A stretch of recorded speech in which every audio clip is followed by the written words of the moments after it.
Bem-vindo ao canal Sombras e Pesadelos, o lugar perfeito para quem adora histórias assustadoras e cheias de mistério. Não se esqueça de se inscrever e ativar o sininho. O céu daquela tarde tinha a cor de chumbo, como se ameaçasse desabar a qualquer instante. Lucas caminhava pelas ruas estreitas do centro antigo da cidade, encolhido sob o capuz da jaqueta. Seus passos ecoavam entre as calçadas gastas e vitrines empoeiradas de lojas que pareciam ter parado no tempo. Ele não procurava nada em especial. Estava apenas fugindo da própria mente, da pressão no trabalho, das mensagens não respondidas da mãe, do silêncio sufocante que preenchia o apartamento onde morava sozinho. A fotografia sempre fora seu refúgio, sua desculpa para vagar por lugares esquecidos e se perder por trás de uma lente. Foi por acaso que seus olhos bateram numa placa torta que dizia o bazar da esquina e objetos com memória. A vitrine era opaca, coberta por uma camada fina de poeira e solidão. Lucas hesitou, depois empurrou a porta com certa força. Um sininho desafinado tilintou no alto. Lá dentro, o cheiro de mofo e madeira velha era forte. Prateleiras abarrotadas de quinquilharias se erguiam até o teto, relógios quebrados, livros com capas rasgadas, bonecas sem olhos. Um homem muito magro, de barba rala e olhos pequenos, surgiu de trás do balcão com um leve aceno.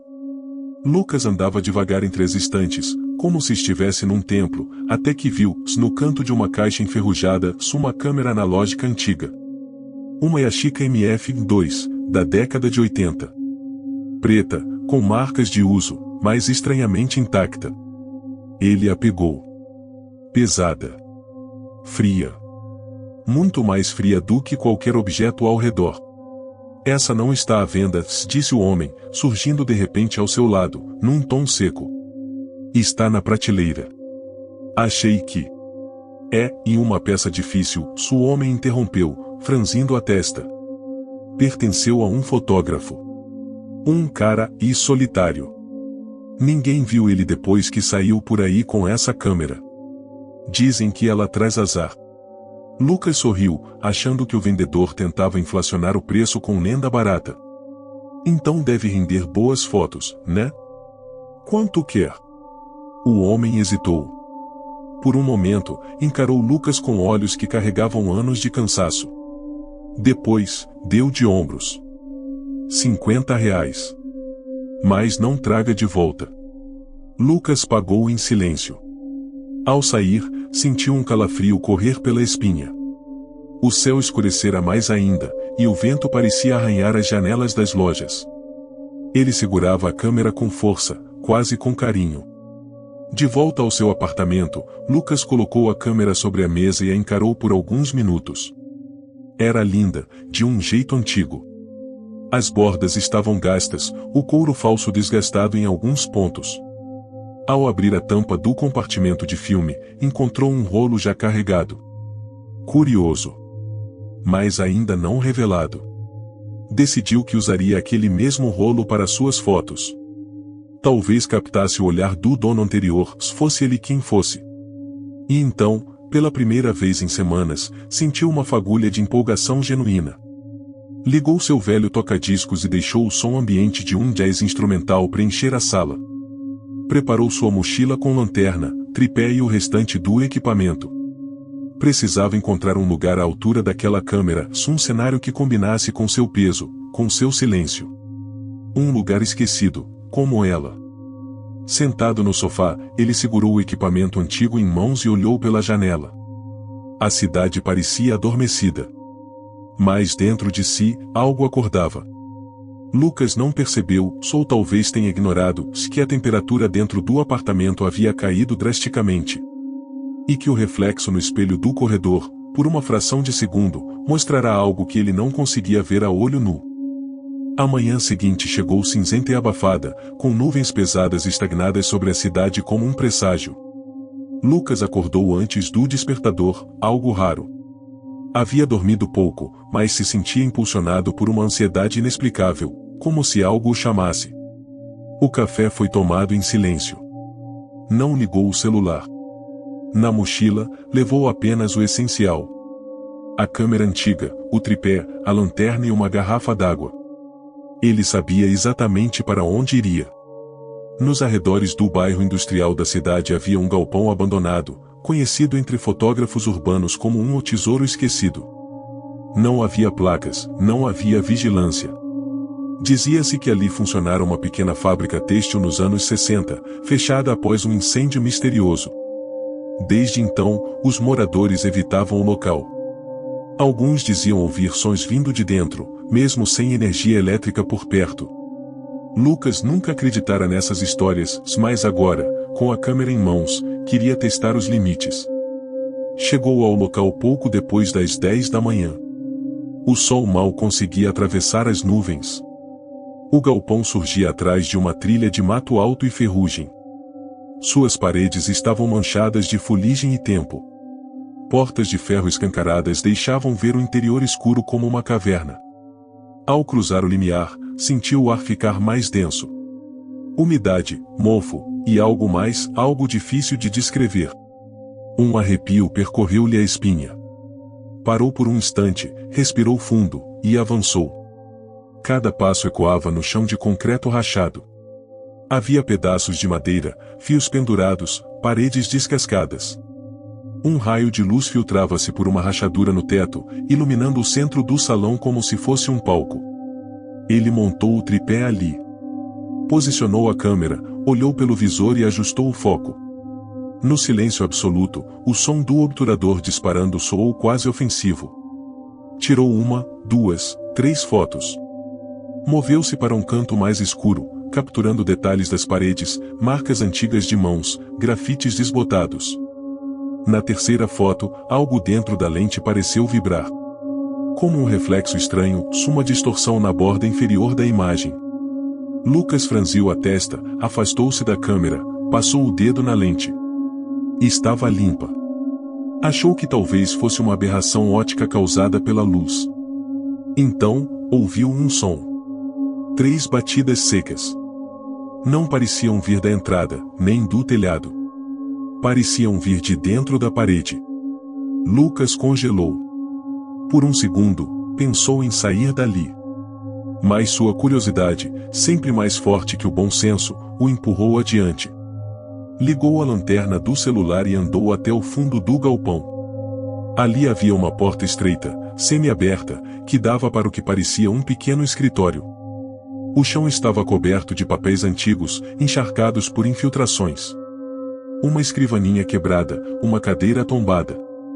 Nas paredes, quadros sem vidro e marcas circulares como se relógios tivessem sido arrancados à força. No centro da sala, algo fez parar num espelho oval, grande, de moldura rachada. E nele, por um instante, ele achou ver alguém. Parado atrás dele. Baixo, magro, coberto por sombra. Virou-se num pulo. Ninguém. Voltou a olhar o espelho. Agora via apenas a si mesmo, pálido, tenso, suando. Decidiu tirar uma última foto do espelho. Queria registrar aquele ambiente, aquela sensação estranha. Ajustou o foco e clicou. O som do disparo ecoou como um trovão. Foi embora pouco depois. Não quis mais explorar. Sentia-se drenado, como se o lugar tivesse sugado sua energia. Durante o caminho de volta, não encontrou viva alma. As ruas pareciam suspensas no tempo. Chegando em casa, colocou a câmera sobre a mesa. Suas mãos tremiam. Não sabia bem por quê.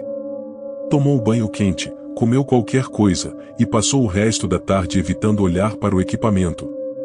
Mas à noite, a ansiedade venceu. Montou seu pequeno laboratório no banheiro. Revelar um filme era, para ele, um ritual quase sagrado. Lentamente, cada imagem começou a surgir no papel molhado. As primeiras fotos estavam normais, paredes, colunas, grafites. Mas então, veio a foto do espelho. Lucas congelou. Ali estava ele, como esperado. E atrás dele, no reflexo, uma figura sombria. Inconfundível. Estava parada a poucos passos, indistinta, como um borrão de sombra em forma humana. Sem rosto. Sem olhos. Mas nitidamente presente. Ele deixou o papel cair na pia. A água continuava escorrendo. Os sons da casa pareciam mais altos agora, o tic-tac do relógio, o estalo da madeira, a geladeira respirando fundo como um animal vivo. Saiu do banheiro sem apagar as luzes. Não quis olhar no espelho.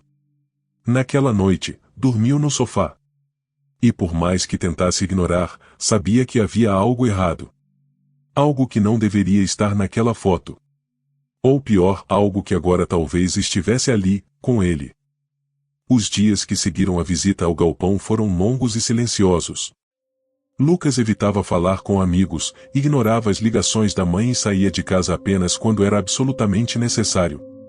A câmera repousava sobre sua mesa, mas ele não conseguia, só não queria, tocá-la. A fotografia revelada permanecia dentro de um envelope pardo, trancado em uma gaveta.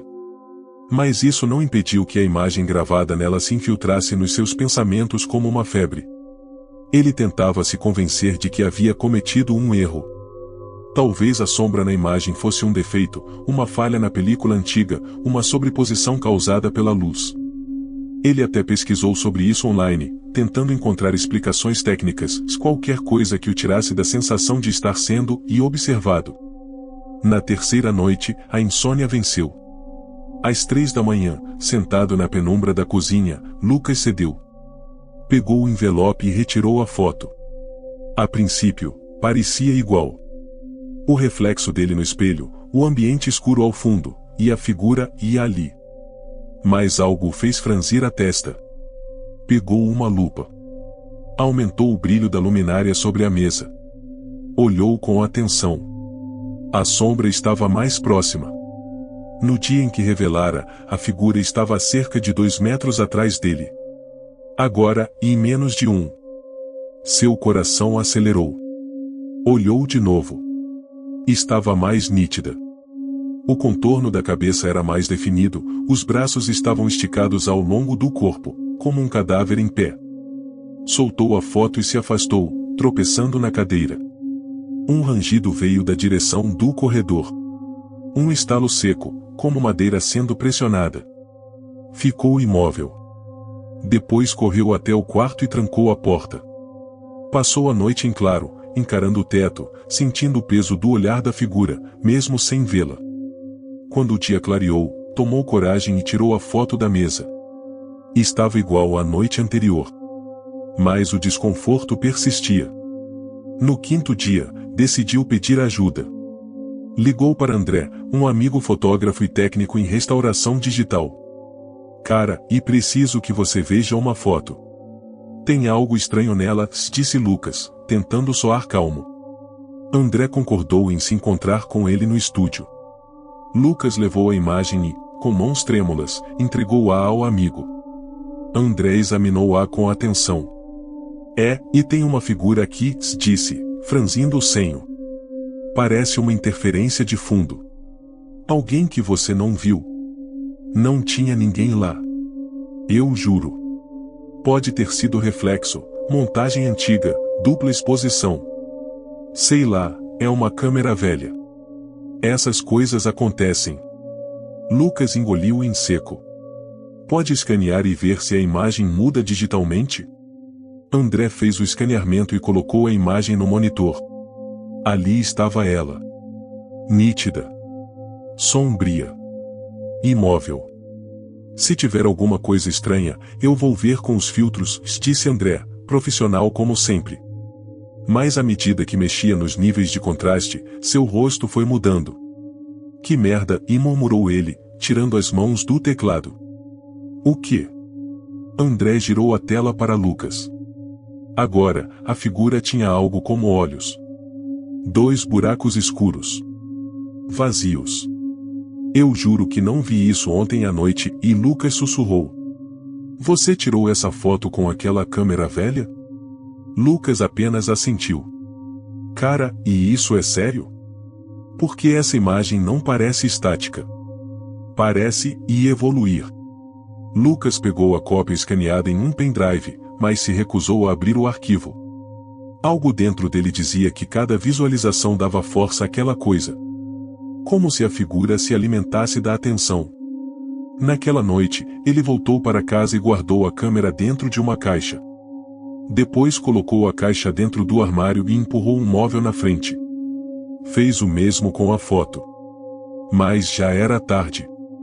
No espelho do banheiro, enquanto escovava os dentes, viu uma sombra atrás de si. Quando se virou, nada. Mas o frio no ambiente era real. O som das batidas do próprio coração ecoava em seus ouvidos como um tambor fúnebre. Lucas começou a evitar todos os reflexos. Parou de usar espelhos, desligou a TV, cobriu a tela do computador com uma toalha. Mesmo assim, ele sentia a presença sempre atrás. Lucas não era mais o mesmo. Havia perdido peso, suas olheiras denunciavam noites mal dormidas, e seus movimentos se tornaram hesitantes, como os de quem teme virar uma esquina e encontrar algo irreversível. Depois do encontro com André e da confirmação de que a figura na foto parecia evoluir, ele se trancou no próprio mundo. Mas mesmo dentro dele, a entidade dava um jeito de invadir. No 8º dia após a primeira foto, Lucas acordou com o som do interfone quebrando o silêncio do apartamento. Era o zelador do prédio. Senhor Lucas, e seus vizinhos estão reclamando de barulhos vindos do seu apartamento à noite. Arrastar de móveis, passos e gemidos. Lucas sentiu o estômago virar. Eu durmo muito leve, não percebi nada. Vou prestar atenção, respondeu, tentando parecer são. Mas ele sabia. Não era ele quem fazia barulho. E não estava sozinho. Naquela tarde, finalmente cedeu ao impulso de procurar a origem da câmera. Talvez, se entendesse de onde ela veio, poderia descobrir como acabar com aquilo. Voltou ao brechó, mas o lugar estava fechado. A vitrine coberta por jornal, o letreiro caído. Nenhum sinal de atividade. Como se nunca tivesse existido. Desesperado, começou a buscar por informações sobre a câmera e o modelo exato, Yashica MF2, edição de 1983. Em fóruns de fotografia analógica, encontrou menções esparsas, nada relevante. Foi em um grupo fechado sobre fotografia paranormal que algo chamou a atenção, num post antigo com a frase "O fotógrafo que capturava a morte", de 1984. Ao abrir, encontrou um relato assustador, um fotógrafo chamado Estevão H. Maciel, desaparecido misteriosamente após enviar uma carta ao jornal local afirmando que fotografara algo que não pertencia a este mundo. A carta continha um recorte de uma foto com uma silhueta negra. O rosto de Maciel nunca foi encontrado. Lucas tremeu. O nome do fotógrafo estava em uma nota antiga colada no interior da tampa da câmera. Sempre estivera lá. Resolveu ir até a biblioteca municipal. Pediu os jornais da época. As edições estavam amareladas, frágeis, com cheiro de coisa morta. Vasculhou página por página, até que enfim encontrou. Fotógrafo Sami após enviar foto misteriosa ao jornal. Carta dizia, e eu vi. Agora ela me vê. Havia uma foto pequena, em preto e branco, granulada. Mesmo desfocada, era semelhante à que Lucas revelara. A figura atrás do fotógrafo, imóvel, sombria. Mais ainda, e nos meses seguintes à publicação, outros 3 casos de desaparecimentos foram relatados, todos de pessoas que teriam tido acesso à foto. Lucas se recostou na cadeira. Sentia-se enjoado, sem ar. Agora era real. A maldição não era uma metáfora. Era um ciclo. Voltou para casa com as páginas do jornal dobradas no bolso e a sensação de que o mundo ao redor estava mais escuro. Subiu as escadas do prédio sem olhar para os espelhos, com a respiração presa. Já dentro do apartamento, olhou em volta. Tudo parecia igual, mas havia algo sutilmente errado. A atmosfera pesava. O som do vento lá fora soava mais agressivo. As paredes pareciam pulsar. Fechou todas as cortinas. Acendeu velas. Ligou seu notebook e começou a digitar compulsivamente, como se quisesse registrar tudo antes que fosse tarde. Queria deixar provas. Queria alertar alguém. A figura aparece na foto. Mas não apenas ali. Ela começa a entrar na vida real, começa sutil, com ruídos, reflexos, aparições noturnas. Depois, ela começa a seguir você. E então, a distância diminui. Lucas interrompeu a escrita. Sentia uma coceira no pescoço. Um incômodo físico. Foi até o banheiro. A luz piscou 2 vezes. Quando acendeu de vez, ele se encarou no espelho. Havia uma marca roxa na base da nuca, como se dedos tivessem apertado com força. Trêmulo, limpou a marca com água fria. Mas ela não saía. Voltou ao notebook e buscou mais. Descobriu que outras 3 pessoas já relataram experiências semelhantes em fóruns antigos. Todos conectados à mesma câmera. Todos sumiram pouco depois. Em nenhum dos casos, os corpos foram encontrados. Somente fotos. Com o coração aos pulos, Lucas tomou uma decisão. Pegaria a câmera, destruiria a foto, queimaria tudo. Talvez ainda desse tempo. Talvez ainda pudesse escapar. Abriu o armário, afastou o móvel com esforço. Mas ao abrir a caixa, a câmera não estava mais lá. Em pânico, revistou cada canto do apartamento.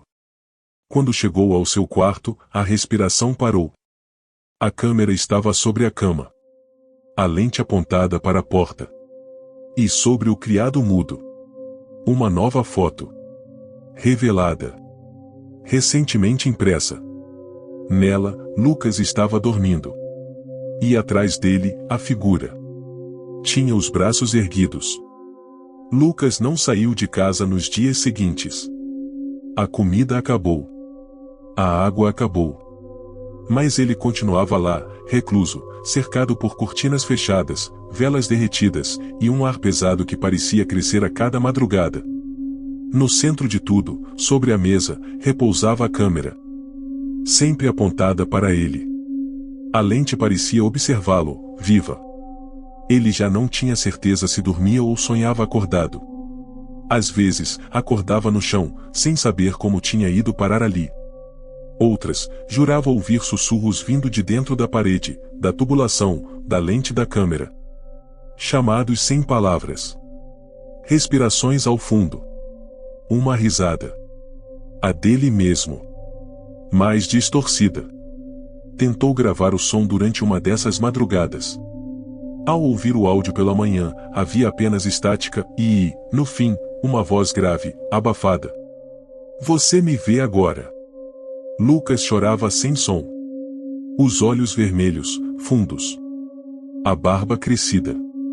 O corpo fraco. Começou a falar com o reflexo no espelho, mesmo tendo coberto todos da casa com lençóis. Havia um, pequeno, na tampa da caixa d'água. Ali, ele via a si mesmo, se a sombra, sempre ao fundo, imóvel, observando. Certa noite, enquanto tentava dormir, sentiu a cama afundar. Como se alguém se deitasse ao seu lado. Abriu os olhos. Não havia ninguém. Mas o travesseiro estava amassado. Ele se encolheu, murmurando orações que não lembrava direito. Fechou os olhos com força. Quando os abriu novamente, estava de pé, diante do espelho. Sem saber como chegará ali. E no reflexo, a figura não estava mais no fundo. Estava ao lado dele. Gritou. Jogou o espelho no chão. O vidro estilhaçou-se, mas ele continuava vendo a figura, como se ela tivesse se impresso na parede, nas sombras, em sua mente. No dia seguinte, reuniu forças para procurar ajuda. Mandou uma mensagem para André: a câmera está me matando. Me ajuda. Mas a mensagem não foi entregue. Quando tentou ligar, a voz que atendeu do outro lado da linha não era de André. Ele não pode vir agora. Lucas desligou com as mãos trêmulas. O telefone tocou de volta segundos depois. O número era dele mesmo. Não atendeu. Começou a marcar os dias na parede com um canivete. Mas as marcas sempre sumiam na manhã seguinte. E as fotos continuavam aparecendo. Fotos dele dormindo. De costas. Deitado no chão. Com os olhos abertos. A figura, cada vez mais próxima. Às vezes, quase encostando. Em uma delas, a entidade estava inclinada sobre ele, como se sussurrasse em seu ouvido. Ele rasgava as imagens, queimava os pedaços. Mas elas voltavam. Sempre impressas no mesmo papel, com a mesma assinatura no canto inferior, VM. Estevão Maciel. Ele começou a ver coisas pelas janelas. Pessoas que não estavam lá. Ouviu seu nome sendo sussurrado no corredor do prédio. Recebeu uma carta, sim, uma carta física, sem remetente, apenas uma única frase. Você é a próxima lembrança. No 16º dia, Lucas acordou com o som de uma câmera disparando. Estava no banheiro. Diante do espelho. A câmera nas mãos dele. Mas ele não lembrava de ter se levantado. Na imagem revelada horas depois, ele estava sorrindo. Mas tinha certeza de que não havia sorrido. Desesperado, decidiu registrar tudo. Pegou o celular e começou a filmar um diário, mesmo com a bateria quase no fim. Meu nome é Lucas. Se alguém encontrar isso, e cuidado com a câmera. Ela escolhe. E quando escolhe, ela não solta. Ela entra em você. Se alimenta do seu medo. Das suas memórias. Da sua culpa. Parou. Encarou a câmera. Ela já está aqui. E desligou. Naquela noite, não dormiu. Mas sentiu, como nunca antes, a figura sentar-se ao seu lado. E pela primeira vez, sussurrou seu nome. Na manhã do 19º dia, os vizinhos notaram um silêncio anormal no apartamento de Lucas. O som constante da televisão ligada ou do toca-discos tocando jazz, que antes incomodava alguns moradores, havia sumido. O zelador, relutante, usou sua cópia da chave para entrar. A porta abriu com facilidade. Estava trancada por dentro. O que encontrou ali não parecia um lar, mas sim um santuário profano ao abandono. As cortinas estavam rasgadas. Espelhos cobertos com lençóis manchados. Livros abertos no chão. Paredes rabiscadas com palavras desconexas, ela está perto, não olhe para trás, já me viu. O ar era gelado, mesmo com o sol do meio-dia lá fora. Não havia sinal de Lucas. Nenhum vestígio de luta. Nenhum indício de fuga. Apenas, a ausência. No centro da sala, sobre a mesa, estavam dois objetos. A câmera. Uma única foto revelada. A polícia foi chamada. Investigadores revistaram o apartamento de cima a baixo. Nenhum sinal de arrombamento. Nenhum sinal de que alguém saíra ou entrará nos últimos 2 dias. Os vizinhos afirmaram que ninguém viu Lucas sair. A perícia analisou a foto. Uma imagem granada em preto e branco. Mostrava Lucas sentado em seu sofá, de cabeça baixa, olhos semicerrados, como se estivesse dormindo, sou exausto de lutar contra o inevitável. Atrás dele, a figura. Não mais como uma sombra. Mas com forma, braços, pernas, olhos abertos. E um sorriso disforme, alargando-se até onde o rosto já não devia existir. A imagem foi rotulada como inconclusiva. Os peritos sugeriram edição digital, montagem ou interferência fotográfica antiga. Mas algo impediu que qualquer um dos investigadores tocasse a câmera. Diziam sentir um arrepio, uma pressão nos ouvidos, um som muito leve, como respiração vinda de dentro do aparelho. O caso de Lucas foi arquivado como desaparecimento inexplicável. Sem rastros. Sem testemunhas. Sem solução. 2 semanas depois, André, seu amigo fotógrafo, recebeu um envelope pelo correio. Sem remetente. Dentro, havia apenas uma foto. Lucas. Dormindo. E atrás dele, a figura.